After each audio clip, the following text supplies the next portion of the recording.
여러분 안녕하십니까? 2023년 1월 27일입니다. 오늘도 하나님께서 사무엘상의 말씀으로 주시는 은혜를 함께 나누겠습니다.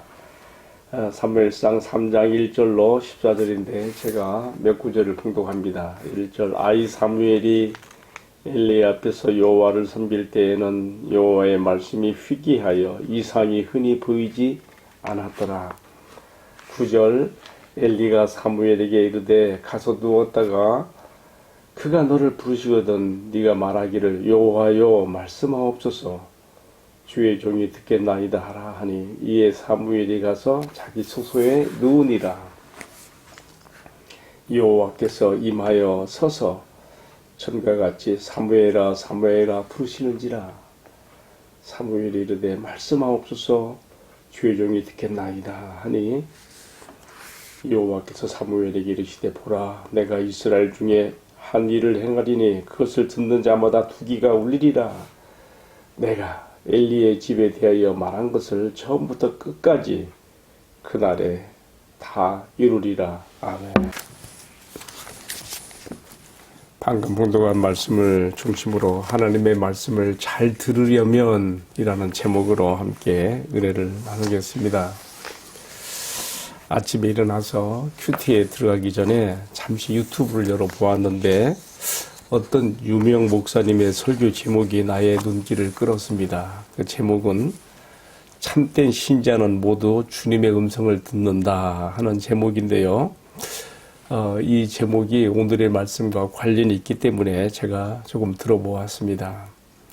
그런데 이것이 편집이 되어서 올라온 것인지 그 설교하는 목사님의 그 영상은 없고요. 목소리만 들리면서 여러 가지를 짜집기 해서 편집으로 올렸더라고요. 심지어는 천주교 신부가 수녀가 어떤 사람들에게 기도해주는 그런 모습도 있는 것으로 보아서 아마 천주교 교인이 이 말씀을 듣고 이렇게 편집해서 올렸는가 보다 생각도 들었습니다. 그리고 여기에 대해서 많은 사람들의 찬반 의견이 올라온 곳 댓글도 보았습니다.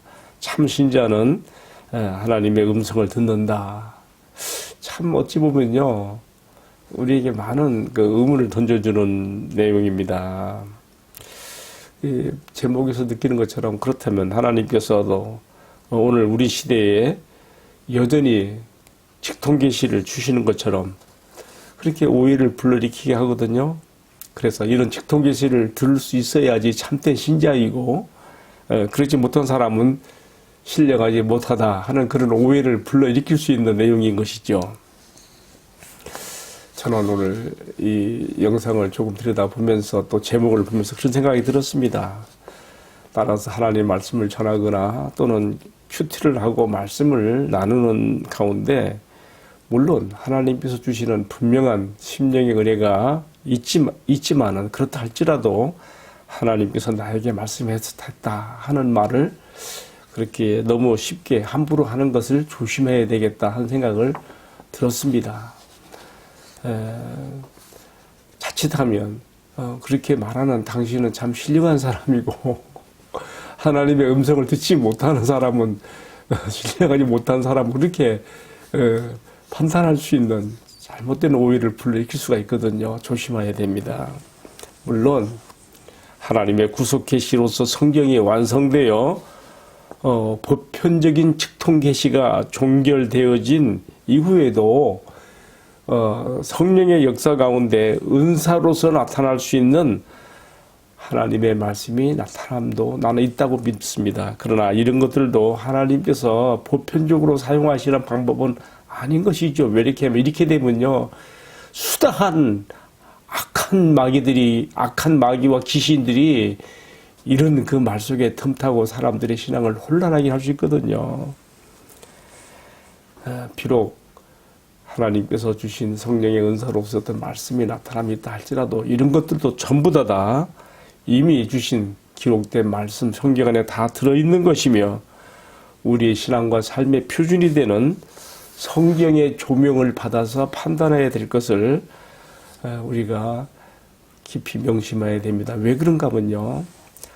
우리가 고린도전서 4장 6절의 말씀에 보게 되면 고린도교회 성도들이 이런 것 때문에 서로 대립하고 서로 대적하고 혼란이 있고 교만한 마음을 품고 어지러웠거든요. 그래서 바울이 이렇게 말했어요. 아직 구속기시가 끝나지 않은 그 시대인데도 이렇게 말했어요. 이는 너희로 하여금 기록된 말씀 밖으로 넘어가 서로 대적하며 교만한 마음을 갖지 않게 함이라. 그렇게 고린도 교회를 향해서 말하는 것을 봅니다. 이 은사에 치중하고 여기에 너무 빠져들게 되면요, 이런 혼란이 이렇게 오게 되는 걸 우리가 명심해야 됩니다. 자, 이제 오늘의 말씀으로 한번 들어가 보겠습니다. 본문은 실로에 있는 성막에서 어려서부터 자란 사무엘이 아직 어린 나이임에도 불구하고 하나님께서 직접 찾아오셔서 다정하게 그의 이름을 부르시고 또 그에게 스승이 되는 엘리 제사장과 그 가문에 대한 심판 경고를 하게 되는 말씀을 우리가 본문에서 보게 됩니다. 하나님께서 사무엘아 사무엘아 이렇게 사무엘이를 부르며 찾아오시는데 사무엘이 잘 분별이 안 되니까 자기 스승인 엘리 제사장이 부르는 줄 알고 그 앞에 가서 이렇게 나를 부르셨습니까? 그러죠. 하나님께서 4번이나 찾아오셔요. 엘리 제사장이 3번째 그렇게 얘기하죠. 그때서야 이 나이 늙고 아둔한 제사장이라 할지라도 깨닫는 거예요. 하나님께서 너를 부르시는구나. 그래서 우리가 읽을 말씀 보면 그게 나오잖아요. 네가 누웠다가 다시 그가 너를 부르시거든 여호와여 말씀하옵소서 종이 듣겠나이다고 하라. 이렇게 엘리 제사장이 가르쳐 주지요. 사무엘이 이제 다시 자리에 누웠는데 4번째 다시 또 하나님께서 부르시고 찾아오시는 것이죠. 자, 성경학자들은 이것이 사무엘이 들은 직통계시라고 이렇게 말하기도 하고요. 또 어떤 학자들은 사무엘이 잠자는 가운데 꿈속에서 받게 되는 청각 계시라고도 이렇게 말하기도 합니다. 뭐 어찌 되었든 중요한 것은 이 하나님의 부르심에 목적이 있었다는 거예요. 오늘 본문의 말씀에서 우리가 이 점을 딱 붙잡아야 돼. 뭐냐면 사무엘이 영적 암흑기에 빠져들어 있는 그 이스라엘을 향하여 하나님의 선지자로서 세움을 받는 중요한 소명이 여기에 들어있다는 것입니다. 저는 여기서 하나님의 마음을 조금 읽어보게 돼요. 얼마나 그 시대가 영적 암흑기로 빠져들어서 그래서 오늘 첫 번째 구절에 나오잖아요. 3장 1절에 아이 사무엘이 엘리 앞에 여호와를 섬길 때에는 여호와의 말씀이 희귀하여 이상이 흔히 보이지 않더라. 그 사사시대 전반을 통해서 하나님의 예언의 말씀이 2번밖에 안 나오고요. 하나님의 이상은 7번인가 밖에 안 나와요. 성경에. 400년여간에 그만큼 하나님의 말, 그 영적으로 암흑하고 어두워져서 사람들이 하나님 말씀을 제쳐놓고 율법을 제쳐놓고 자기 소견에 좋은 대로 행하는 그런 시대였던 것이죠. 하나님께서 오죽하면 아직 채 자라지도 못한 어린 사무엘에게 나타나셔서 사무엘을 자기 백성 이스라엘을 향하여 자신의 말씀을 대언하고 전달하게 하는 선지자로 세우시게 되는가. 얼마나 다급하셨으면, 얼마나 안타까우셨으면, 언제나 하나님께서 자기 백성을 향하여서 너무나 안타까운 마음이 불러일어났으면 이렇게 어린 사무엘에게 찾아오셔서 선지자로 세우시는 말씀을 주실까? 그런 생각을 해보게 되는 것입니다. 당시에 제사장이라고 하는 것은 특별한 소명이 없어도 이미 주신 말씀과 전통에 입각해서 그가 하나님의 성소에서 하나님을 섬기는 예법을 배우고 익히고 그래서 이제 나이가 되면 세워지는 게 당시 제사장들의 그러한 우리가 관리의 등수리가 볼 수가 있죠. 그러나 선지자는 이렇게 되는 게 아니죠. 하나님께로부터 직접 소명을 받아야 되는 거예요. 그래서 우리가 구약에 나타난 이사야나 에레미야나 에스겔 여러 선지자들이 다 자신들이 하나님께로부터 부름받은 소명의 그 사건을 말하고 있지 않습니까? 오늘 본문이 어린 사무엘이 이스라엘의 선지자로 세워지는 그런, 물론 이미 제사장으로서의 그가 지금 교육을 받고 지금 이렇게 좀 단련되고 있는 가운데서 또한 선지자로 또 세움받는 아주 중요한 장면으로 우리가 본문의 말씀을 이해하게 되는 것입니다. 그렇게 해서라도 하나님께서는 자기 백성 이스라엘에게 당신의 말씀을 전달하고자 하신 그 뜻이 여기에 담겨 있는 것이죠. 하나님의 말씀이 희귀해졌고 하나님의 이상이 흔히 보이지 않게 된 그 영적 암흑기에 하나님이 하신 이 방법, 오늘 우리가 깊이 유념할 필요가 있습니다. 오늘 우리 시대에는 어떻습니까? 많은 교회에서 가르쳐지는 선포되는 말씀이 있고 유튜브에서도 또 많이 나오죠. 그러나 중요한 것은 홍수 속에서 오히려 사람들이 갈증을 해결할 물을 찾게 된다는 말처럼 정말 우리가 이 시대가 하나님의 말씀이 희귀하고 하나님 이상이 보이지 않는 그런 시대가 아닌가도 우리가 한번 돌아보면서 우리가 미혹되지 아니하고 혼란에 빠지지 아니하고 하나님께서 원하시는 정통하고 보편적인 방법으로 하나님의 말씀을 듣는 것을 우리가 배워야 될 것이지요. 자, 이제 오늘의 말씀을 제가 이 정도로 설명하고요. 하나의 교훈과 적용으로 들어가 보면서요. 어떻게 받아들이는가 제가 두 가지 생각했습니다. 하나는 하나님의 말씀을 잘 들으려면 어떻게 해야 되는가? 그것은 다른 데 있지 않죠. 잘 들을 수 있는 환경에 들어가야 되는 것이죠.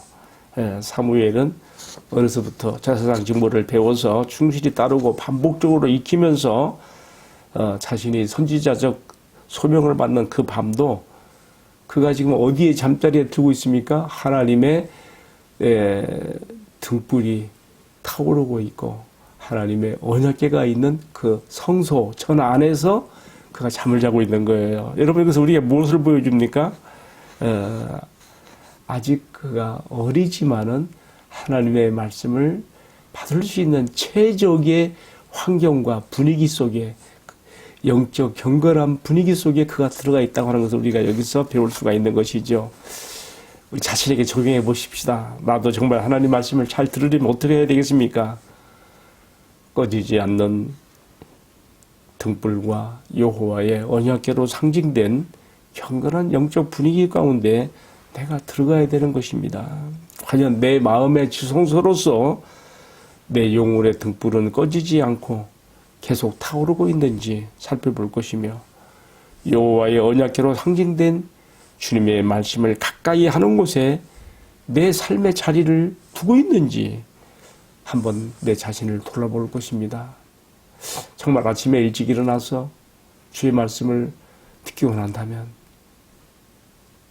하나님의 만나가 광야에서 이스라엘에게 이른 새벽에 이슬처럼 내렸던 것처럼 내가 이른 아침에 하늘의 영혼의 양식으로서 만나로서 말씀을 받기 원한다면 전날 밤에 늦게까지 TV를 보고 있는다거나 또한 TV 채널을 이리저리 돌리는 그러한 혼지한 마음이 내 마음에 있어서는 안 되겠다는 생각을 오늘 말씀에 비추어 생각해 보게 됩니다.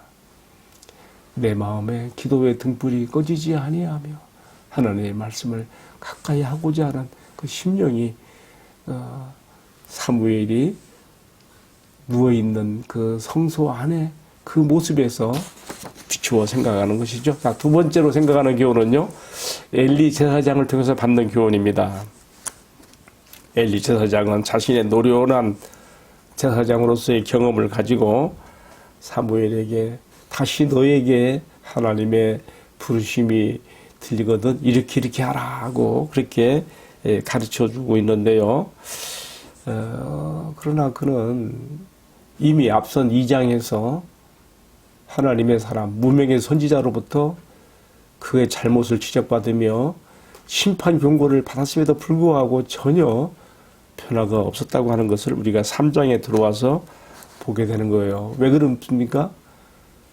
그렇게 강단 있는 태도를 가지고 자식들이 잘못된 것을 고치려고 들으고 했다면은 하나님께서 다시 어린 사무엘을 통해서 다시금 엘리 제사장과 그 가문에 대해서 심판을 명하시는 그런 말씀을 주지 않는 것이죠. 그러나 아무런 태도의 변화가 없었던 것입니다. 그래서 결국 우리가 생각하는 것은 앞선 말씀에서 주신 무명 선지자 하나님의 사람이 전한 엘리 제사장과 그 가문에 대한 심판 경고 아무 효력이 없었다는 것이죠. 따라서 하나님께서 사무엘을 통해서 다시금 재차 하나님의 심판 경고를 전하고 있는 것입니다. 이때라도 엘리사 사장은 뜨끔하게 받아들이고 강단 있는 조치를 취해야 되는데 그러지 못했어요. 우리가 이어지는 말씀 내일 나옵니다만 3장 18절에 보게 되면 엘리사 사장이 사무엘에게 하나님이 너에게 하신 말씀을 숨기지 말고 그대로 말하라 했을 때 사무엘이 하나님께서 말씀하신 엘리사 사장 가문의 심판을 말합니다. 그때 이 엘리사 사장이 이 말씀 앞에서 취하는 태도가 너무 참 안타까워요. 왜냐하면 그는 이런 하나님의 심판 경고를 그냥 숙명으로만 받아들이는 거예요. 그래서는 안 되는 거예요.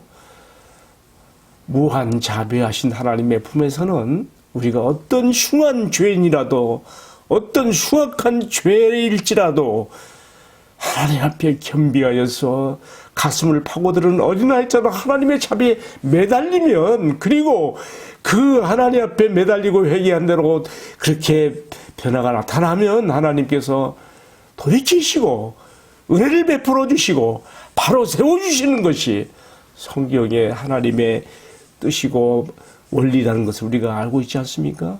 대부분 마귀가 그 마음에 주는 절망감에 그냥 빠져버려서 그대로 숙명처럼 그렇게 떨어져 나가는, 거기에서 슬픔이 있고 안타까움이 있는 것입니다. 여러분, 이제 오늘의 말씀을 마감하겠습니다. 오늘의 말씀의 적용으로서 크게 두 가지 말씀드렸습니다. 첫 번째는 나도 하나님 말씀을 잘 들으려면 어린 사무엘이 성소 안에 타오르는 여호와의 등불과 언약궤가 있는 곳 가까이에 있었던 것처럼 내 마음이 그렇게 돼야 된다는 거, 너무 쉬운 적용이지요. 그러나 우리의 실천이 참 어렵습니다. 우리 마음을 빼앗는 많은 것들이 있는 가운데서 내가 우리 하나님 아버지의 말씀을 듣기 위해서 내가 취할 수 있는 이런 최적의 영적 환경, 경건한 환경 속으로 내가 들어가야 된다는 거 우리가 꼭 명심할 것이고, 두 번째는 엘리사 사장을 통해 받는 교훈인데요. 어떠한 흉한 죄라도 죄인일지라도 하나님의 무한 자비 앞에 해결받지 못할 것이 없으니 절망감과 숙명으로 빠져들어서는 안 된다고 하는 것을 우리가 교훈으로 받게 되는 것입니다. 기도하겠습니다. 사랑하시는 주님, 내가 주님의 말씀을 들을 수 있는 최적의 환경 속에 나를 두게 하시고, 또 내가 어떤 절망적인 죄와 그 죄의 눌림 가운데 내가 압박당할 때에도 어린아이가 어머니 품에 파고드는 것처럼 주님의 품으로 파고드는 하나님의 자비에 매달리는 그러한 겸비한 신앙과 삶으로 내 삶과 운명을 바꿀 수 있는 성도가 되도록 축복해 주옵소서. 이 모든 말씀을 존귀하신 우리들의 주님 예수 그리스도의 이름으로 기도하옵나이다. 아멘. 예, 감사합니다.